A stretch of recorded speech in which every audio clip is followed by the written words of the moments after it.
Après le polar bipolaire déjanté que nous avait pondu le couple Tabi-Lavessière en 2012 et le road trip SF Ulaanbaatar, revoilà Tabi en solo qui nous gratifie d'un polar hippie débridé pour commencer.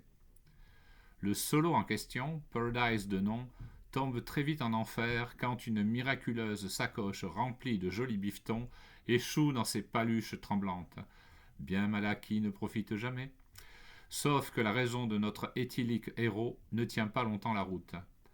Une bande ou deux d'assassins se lance aussitôt à sa poursuite, dans l'espoir de récupérer l'oseille et du passé faire table rase.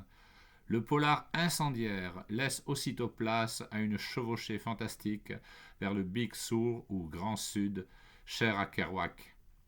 Solo et sa femme, Vera, se retrouvent propulsés vers des paradis artificiels à la vitesse grand V. Ce couple maudit traverse montagnes, forêts, déserts, sur un rythme endiablé, la mort aux trousses. Heureusement, des airs de Lou Reed, Johnny Cash, Hendrix, Coltrane, Miles Davis ou des Pink Floyd remontent le moral. Une vodka par-ci pour se purifier, un whisky par-là pour se remettre les idées en place, et une géographie incertaine, semblable à celle des contes de fées, remplie d'ogres et de sorcières, défile en cinémascope.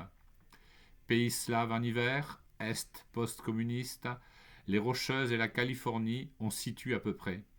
Dans un monde en guerre perpétuelle où la laideur du capitalisme triomphe, où les cow-boys sont ceux qui possèdent et les Indiens les exploités, coupables de pauvreté, seule la fuite est salutaire.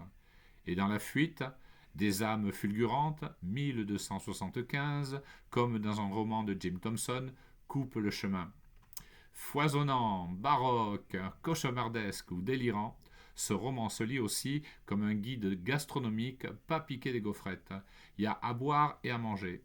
Un festin nu dans la lignée des grands romans de William Hasbrouck.